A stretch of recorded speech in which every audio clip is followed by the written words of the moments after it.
Salut à toutes et à tous les amis, c'est Lirock, j'espère que vous allez bien parce que moi ça va super. Aujourd'hui on se retrouve dans une toute nouvelle vidéo où on va voir comment installer un serveur Minecraft sur Linux. C'est parti.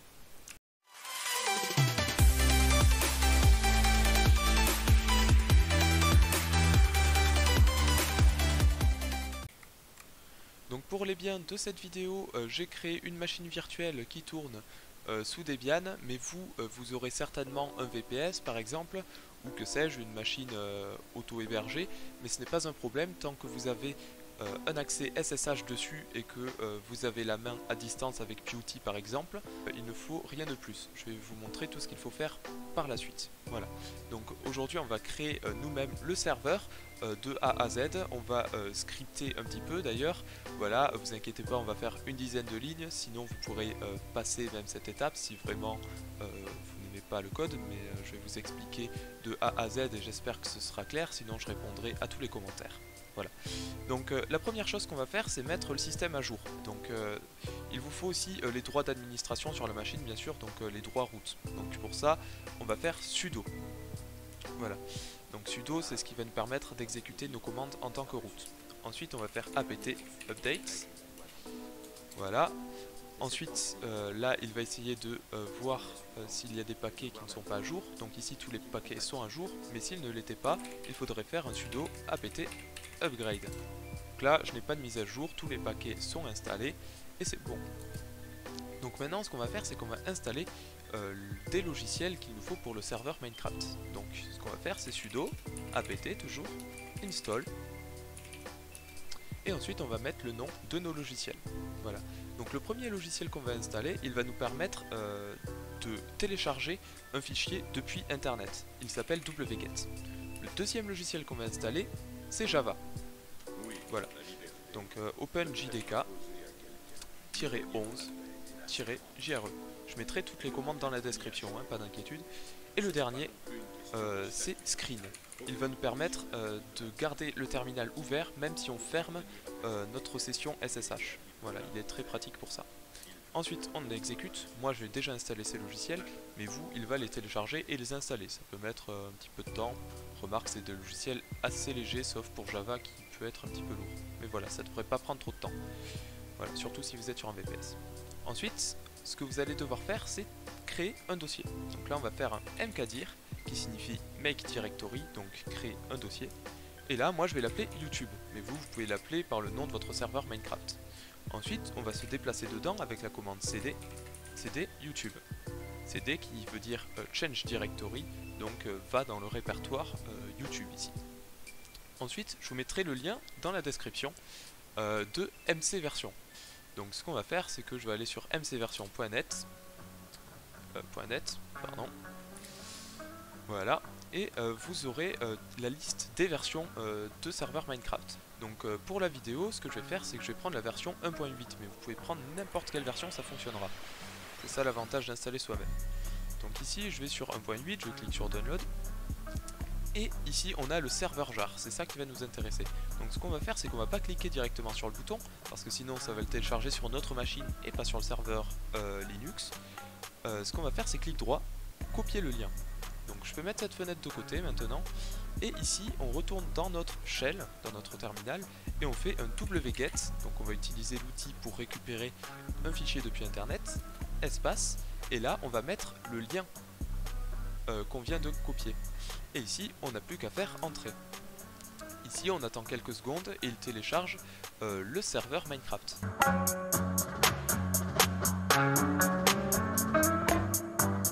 Voilà, c'est bon. Donc maintenant, si on fait ls, ce qui va se passer, c'est que il va nous afficher le serveur.jar qui a été téléchargé depuis Internet. Donc maintenant, on ne peut pas le lancer comme ça, comme dans Windows en mode graphique.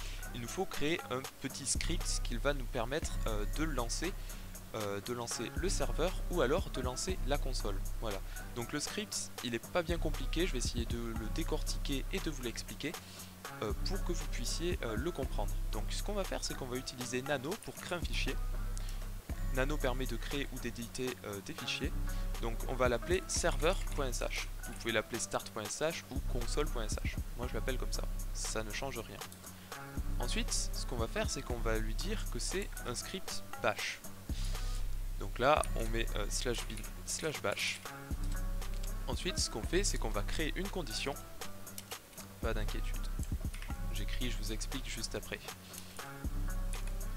Ici, on va lui dire si le premier argument qu'on va lui donner, vous comprendrez dans la démonstration juste après, est égal à start.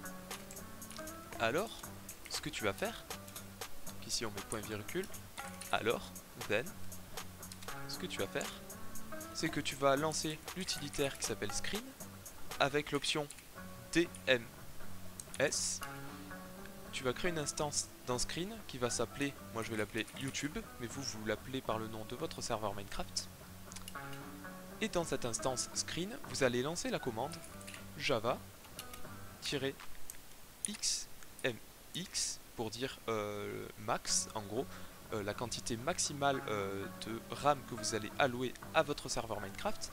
Donc ici, je vais mettre 512 mégas, je vous conseille de mettre plus si vous souhaitez faire un gros serveur. Donc ça, je vous laisse gérer, vous pouvez mettre G si vous voulez mettre des gigas, mais moi, je vais mettre M. Donc bien sûr, vous ne pouvez pas allouer plus que ce qu'il y a sur votre machine. Voilà. Donc je vous conseille de mettre 1024, 2048 ou même 4096 ou même plus si vous avez vraiment de gros serveurs multijoueurs. Ensuite, on va lui dire -jar pour lui indiquer le fichier source. Donc ici, c'est serveur.jar. Et ensuite, ce qu'on va faire, c'est qu'on va lui dire no JUI. Voilà, pour dire pas d'interface graphique. Donc comme ça, on est sûr qu'il n'y a pas de problème, même s'il y a une interface graphique, il ne la lancera pas. Voilà, ça évitera d'utiliser de la ressource pour rien. Ensuite, ce qu'on va faire, c'est qu'on va revenir à la ligne, on va faire tabulation. Voilà, je ne l'ai pas dit, mais ça c'est tabulation, c'est pas des espaces. Vous allez faire screen-r, et là vous allez mettre le nom de votre instance. Ça va permettre de lancer directement votre instance une fois qu'elle sera démarrée. Donc ça c'est dans le cas où vous lui donnez l'argument start pour démarrer le serveur. Dans le cas où vous ne le donnerez pas, donc sinon, ce qu'on va faire, c'est qu'on va juste lancer l'instance. Vous allez vite comprendre, vous inquiétez pas. Et ici on met la fin de la condition. Voilà, on peut enregistrer le fichier. Attendez, je vous remontre. Voilà, donc là je fais CTRL-C. Voilà, donc ici vous allez être là et vous allez faire CTRL-X pour quitter, O pour enregistrer et entrer. Voilà, donc ici si on refait ls, vous aurez deux fichiers, serveur.jar et serveur.sh. Donc le premier qui est serveur.jar qui va être lancé par le serveur.sh.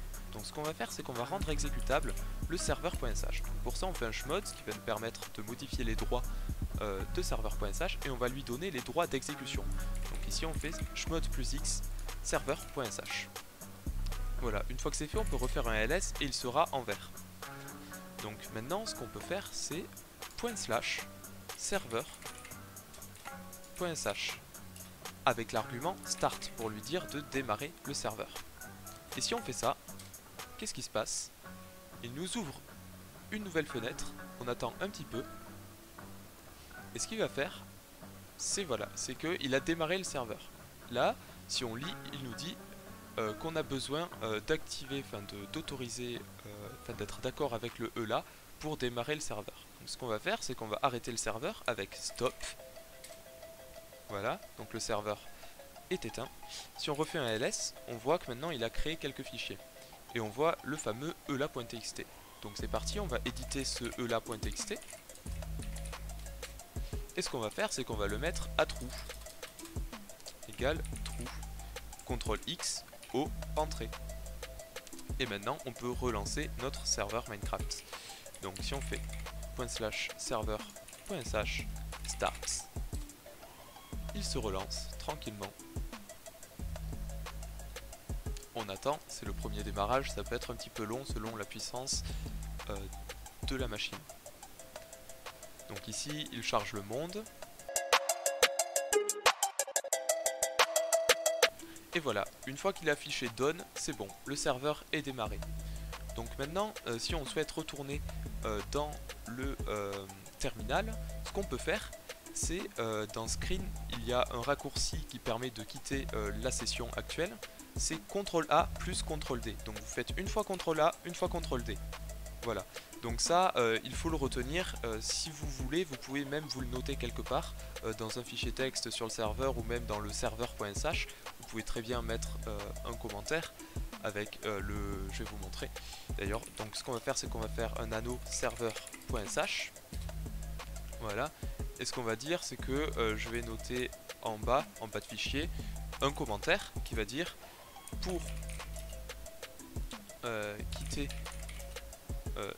la session screen, faire CTRL plus A et CTRL plus D. Voilà. Comme ça, si jamais vous oubliez, il est noté quelque part et vous n'aurez pas besoin de le retenir. Voilà, ça c'est un petit c'est cadeau. Voilà. Donc maintenant, on a quitté notre session, mais le serveur est toujours démarré. Donc si on veut accéder à la console, c'est très simple, on n'a plus qu'à faire /serveur.sh. Et là, de retour sur notre console. Et si on veut quitter, toujours pareil, CTRL A, CTRL D. Voilà, donc maintenant pour vous montrer que ça marche bien, je vais lancer MultiMC, je vais lancer Minecraft 1.8 et on va essayer de se connecter. Voilà, donc je lance Minecraft, on se retrouve de suite.